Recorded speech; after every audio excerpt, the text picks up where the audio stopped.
Alright, how's it going, guys? We are here for a impromptu review of a release for GregTech 6. So Greg had a unannounced release today. It's for a crash with Forge multi-part that somehow happened for some mod packs and some launchers for no good reason. And I talked to him this morning during the stream about it, and he said that he doesn't even know why or what was actually causing it, but it's fixed. So if you were having that problem, it shouldn't be happening anymore.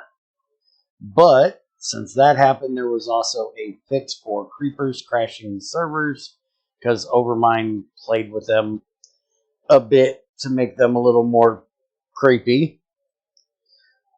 Also, the scythe thing with Hunger Overhaul. There is a default config change for Hunger Overhaul. You can basically just go in and set it yourself if you want, which is for enable right-click harvesting to false, which is the reason why we put Hunger Overhaul in this pack. So that means that it's basically not fixing the fact that we wanted to be able to right-click harvest our vanilla crops. So, unfortunately, our Pam's crops, we can use the Sci on them and right-click, and it will do the 3x3 thing. But with the wait a minute, what am I getting? Hold on a second. That's not a crate, stupid.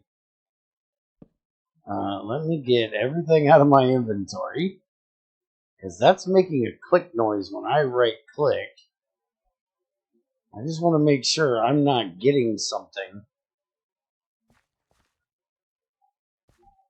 Okay. Okay, that's kind of weird. I'll have to let Greg know about that. I think it's because there's a Pam crop next to the vanilla ones.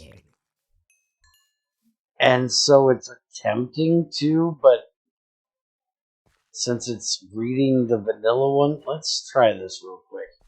If I do this here, no noise. If I do it there, I get the noise, but I get no crop. Alright. If I take all of these out of here, and we do a 3x3 there,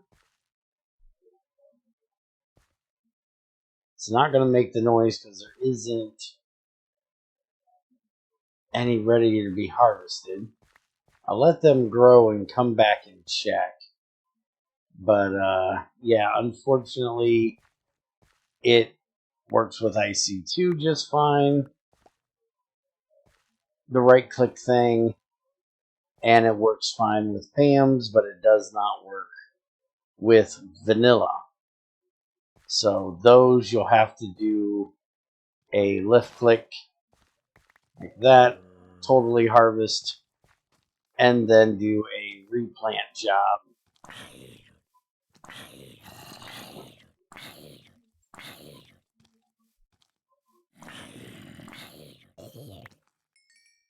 And it even works for the mushrooms on the logs.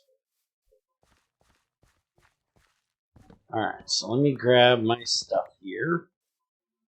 And like I said, we'll leave this grow and come back and check it. I'm going to have to change over my way I do my crops here and put in a 3x3 of wheat and probably make my own thing of, or my own field of potatoes and carrots.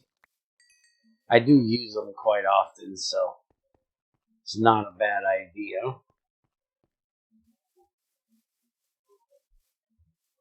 And we can also harvest the entire bushes. We can't right-click harvest the berries, though, which does kind of suck. That's what I was first trying. We can break them, but we can't right-click harvest the berries off of bushes beside one another, which would be awesome. Let's drop this stuff off in here. And let's see what else we got here. Storage drawer mod was not working in adventure mode. I noticed this like 4 years ago. Greg heard me bitching about it. Didn't care to fix it then, but he finally fixed it now. So basically, you don't have to have an axe in your hand to pull stuff out of a storage drawer. Honestly, if you've got GregTech 6 barrels, I don't know what you're using storage drawers for, but if you're in adventure mode, you should now be able to pull things out without an axe in your hand. And no, I did not add that to the pack to be able to test it today. Greg has already tested all of this stuff, so.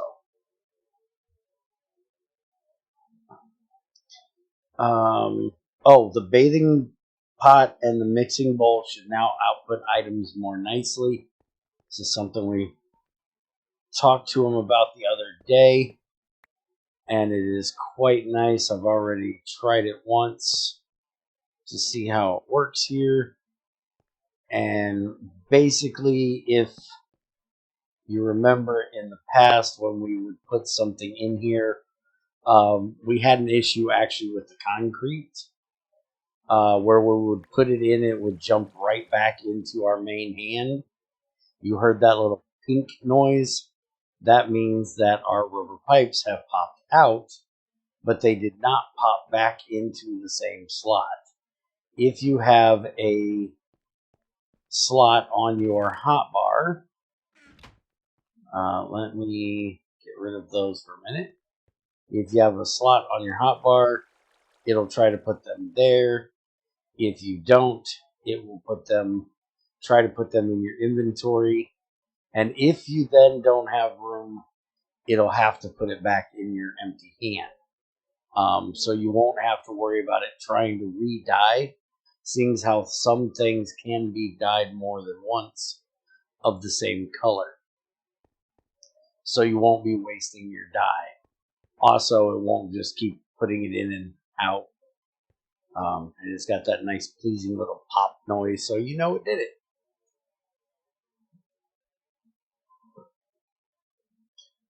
Also, he changed that seed oils and the things like it, linseed oil, seed oil, that kind of stuff, now has a burn value similar to biomass. That way you have more of a reason to make it other than the obvious reasons we already had to make seed oil. But you'll see that it says burning 32 GU a tick. So if we look here, it's 32 GU. And if we go to biomass, it also says 32 GU a tick. So they are exactly the same.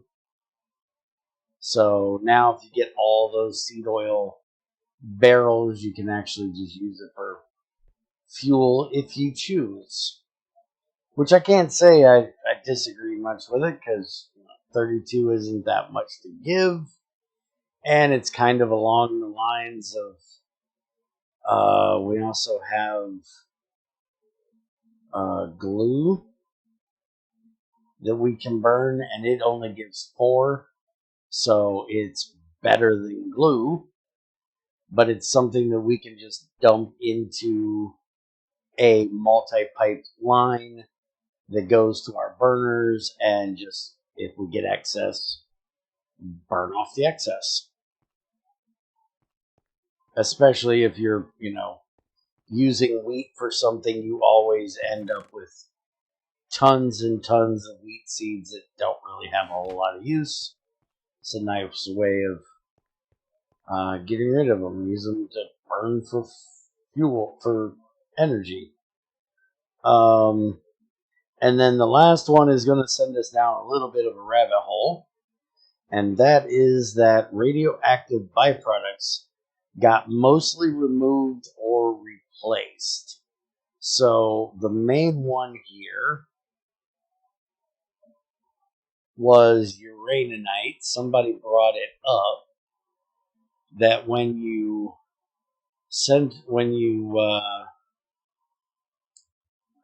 wrong one. When you made your purified uraninite, you actually got a small chance of getting uranium in here. And then you could centrifuge the purified uranium. So if we go look at actual uranium, because you'll see now you don't have a chance of getting uranium in here anymore. You've got the uraninite, you got a little bit of thorium and lead and radium. But if we look at the purified uranium here, you have the centrifuge recipe that would also give you down here a chance of getting plutonium. Well, now you don't have that. You have lead, radium, and rare earth instead of plutonium. So you can actually, before this one, process a butt ton of uraninite, get you some uranium out of washing it, centrifuge it, getting the plutonium, and then basically skip all the way to plutonium for reactors, rather than having to burn up through the entire chain, or having to set up the uranium hexafluoride processing to get the uranium 235 and regular uranium out of it.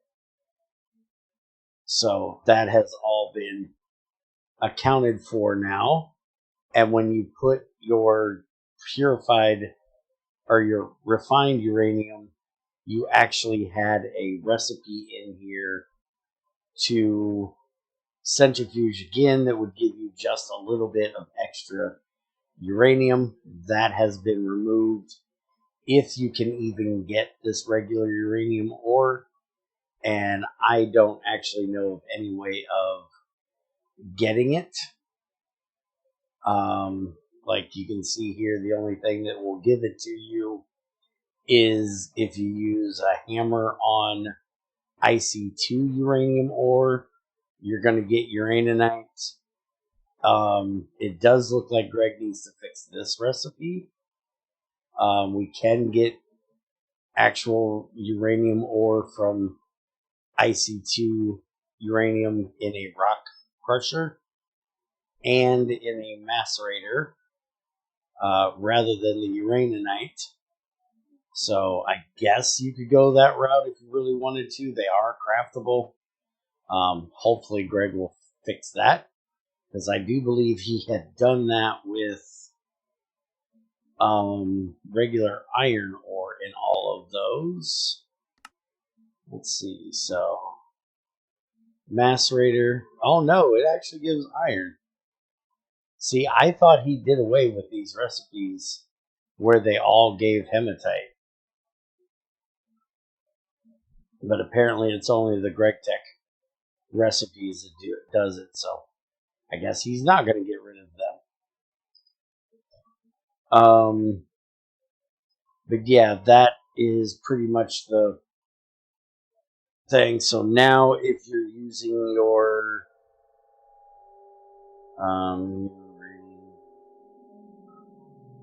uraninite now needs to go through to make the uranium tetrafluoride, which then goes in and makes uranium hexafluoride, and then uranium centrifuge that into 238 hexafluoride and 235. And then you take those and put them with hydrogen, and that gives you the dust. And then the dust, you cook that down. No, wait a minute. That's not how you do it.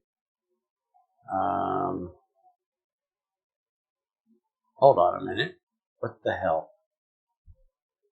Yeah, you take the uranium 235. Let's look at the 238 here. So there's only one recipe, which is that one. And then that, apparently if you cook that down in a crucible, you ain't getting shit. You smelt that down, you get the molten uranium 238. Oh, there we go.